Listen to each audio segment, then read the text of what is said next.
करना जेठ जी, इस घर की बहू हूँ। दिसंबर की तेज ठंडी और हर तरफ कोहरा ही कोहरा। दूर दूर तक देखने पर भी कोई नजर नहीं आ रहा था। घर में सब लोग रजाइयों में पड़े थे। सास और जेठानी भी अपने अपने कमरे में अपनी अपनी रजाइयों में नींद आगोश में थी। लेकर दो जीव ही घर में मंडरा रहे थे।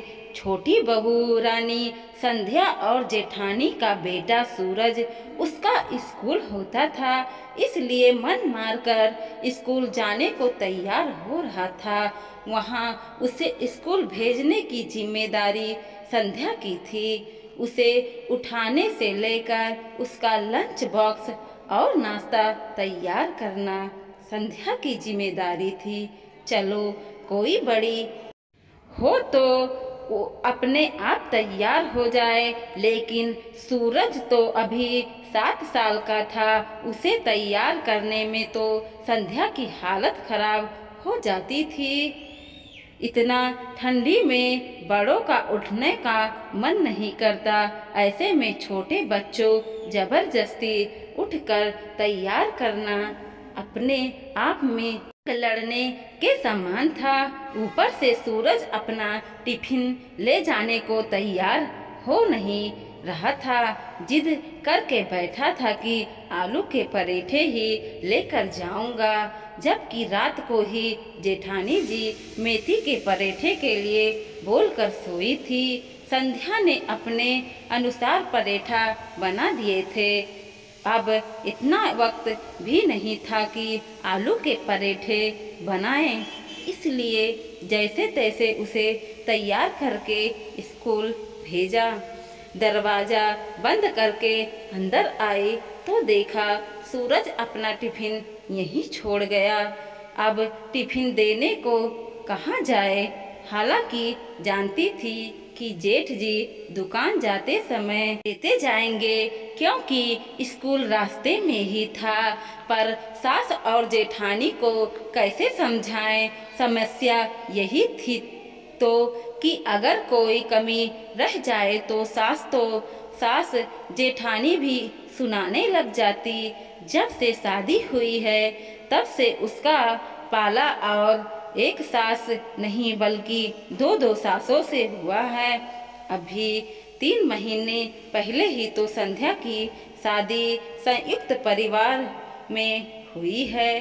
घर में सास ससुर जेठ जेठान 2 बच्चे देवर मौजूद हैं, साथ में जेठानी एक बेटा।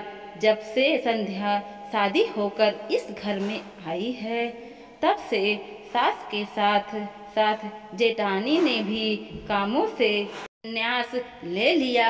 हाँ, बैठी बैठी ऑर्डर जरूर देती रहती है और फिर सबको कहती है कि मैं काम कर दिया। सब कुछ कहो तो कहती है कि मैं इस घर में तुझसे पहले आई थी। मैंने भी तो इतने सालों से काम किया है। सास को तो इससे कोई लेना देना नहीं, क्योंकि उसने अनुसार तो घर का काम हो रहा है, तो उन्हें क्या समस्या तो संध्या को थी। इतने लोग का काम करते हालत खराब हो चुकी थी। खैर, संध्या टिफिन रसोई में लेकर गई और सबके लिए चाय तैयार करने लगी। चाय बनाकर सबको उनके कमरे में ही चाय पकड़ा आई और नाश्ते के लिए तैयारी करने लगी। इधर सासू माँ और जेठानी जी चाय पीकर वापस रजाई में दुबक गई, जबकि जेठ जी अपने कमरे से चाय का कप रसोई में रखने आए तो देखा सूरज का टिफिन रखा है। उसे देखकर पूछा, क्या हुआ संध्या बहू, आज भी सूरज टिफिन नहीं ले गया क्या? भैया जी, सूरज आज भी टिफिन यहीं घर पर छोड़ गया। वो आलू के पराठे की जिद कर रहा था और आज भी मेथी के पराठे बने हैं। ये लड़का भी ना बड़ा जिद्दी हो गया है। कोई बात नहीं, दुकान जाते समय मैं स्कूल में लेता जाऊंगा, कहकर जेठ जी अपने कमरे में चले गए। कुछ देर बाद घर के पुरुष नहा धोकर नाश्ता करने बैठे, तब सासू माँ और जेठानी जी उठकर बाहर आई। सबको नाश्ता करते देखकर जेठानी जी वापस कमरे में चली गई। थोड़े देर बाद जब सब लोग जाने लगे, तब जेठ जी के हाथ में टिफिन देकर संध्या के पास आकर बोले, तुमने आज सूरज की टिफिन क्यों नहीं दी? रोज का तमाशा लगा रखा है, एक बच्चे को नहीं संभाल सकती तुम? जेठानी की आवाज सुनकर सासू माँ भी रसोई में आ गई। क्या हुआ बड़ी बहू, क्यों छोटी बहू पर चिल्ला रही हो? चिल्लाऊं नहीं तो क्या करूं, आरती करूं इसकी? आज भी सूरज की टिफिन के लिए चला गया, मेरे बच्चे को भूखे रखना चाहती है ये।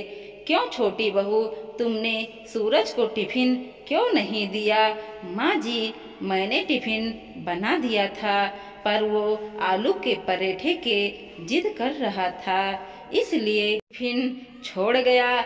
2 आलू के पराठे बनाकर दे देती तो तेरा क्या बिगड़ जाता?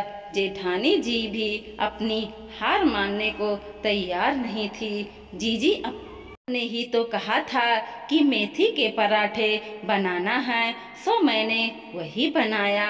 अब तैयार करने में वक्त तो लगता ही है ना, 2 पराठे बनाने में क्या समय लगता है? समय से उठा करो तो हर काम समय पर हो। खुद ही लेट उठी होगी तभी तो लेट हो गया, और मेरे बच्चा बिना टिफिन के ही चला गया।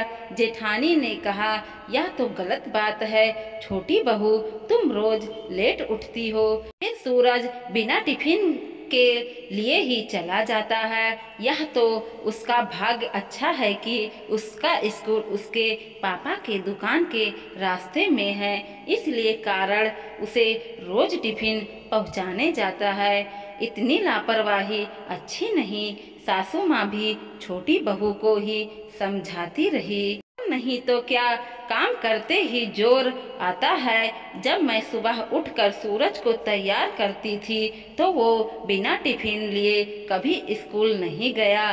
खुद अब समझ में आता, आखिर संध्या को जबरदस्त नहीं हो तो उसे जवाब दिए, बस बहुत बोल लिया आप जीजी, कब से आप मुझे सुनाए जा रही हैं। एक तो इतने कड़ाके की ठंडी में जहाँ पर आप लोग रजाई में दुबकी रहती हो, वहाँ मैं उठकर सबको तैयार करती हूँ, ऊपर से आप लोगों की 2 बातें सुनती हूँ। अगर इतना ही फिक्र है अपने बेटे की तो कल से आप ही उठकर तैयार कर दीजिएगा। मुझसे पहले मेरी शादी हो चुकी थी और मैं तुमसे पहले काम कर रही हूँ, मैं भी जिम्मेदारियाँ निभाई है। जेठानी ने लगभग चिल्लाते हुए कहा, माफ करना जीजी, जेठानी बनकर आपने मुझ पर एहसान नहीं किया।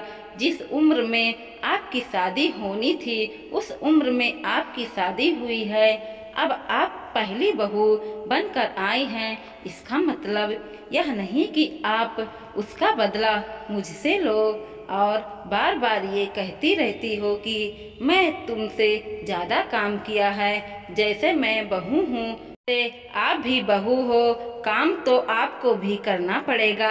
और रही बात सूरज के तैयार करने की, तो वो आपका बेटा है, आपकी जिम्मेदारी है, आप मुझसे कैसे उम्मीद कर सकती हो? जितने में कर सकती थी मैंने कर लिया, बस अब नहीं, कल से अपनी बेटी को आप ही तैयार कीजिएगा।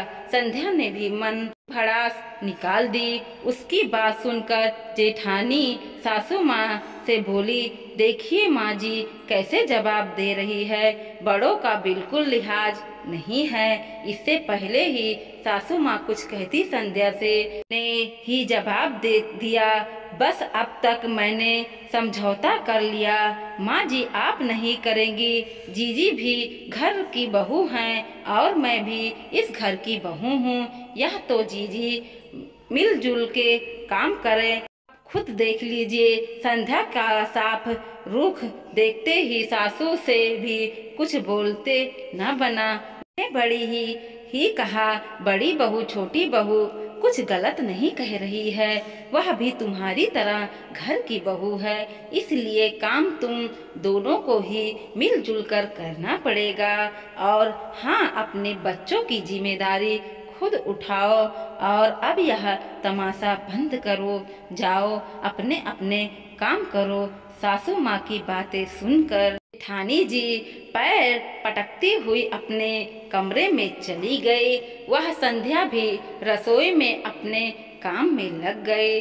दूसरे दिन सुबह रजाई से निकलते समय जेठानी जी सोच रही थी कि कहाँ इतना आराम से रजाई में सो रही थी 20 और कहाँ एक टिफिन के पीछे इतना हंगामा। दूसरे दिन सुबह रजाई से निकलते समय जेठानी जी सोच रही थी कि कहाँ इतना आराम से रजाई में सो रही थी, कहाँ एक टिफिन के लिए पीछे इतना हंगामा कर दिया। पर अब पछताए होते क्या जब चिड़िया चुग गई खेत। बेटे को तैयार करते समय जेठानी के चिल्लाने की आवाज घर में गूंज रही थी। वह संध्या आराम से अपने रजाई में मंद मंद मुस्कुरा रही थी। दोस्तों, वीडियो पसंद आया हो तो लाइक कीजिए, शेयर कीजिए और सब्सक्राइब भी कीजिए और देखते रहिए कोमल मोटिवेशनल 2.0।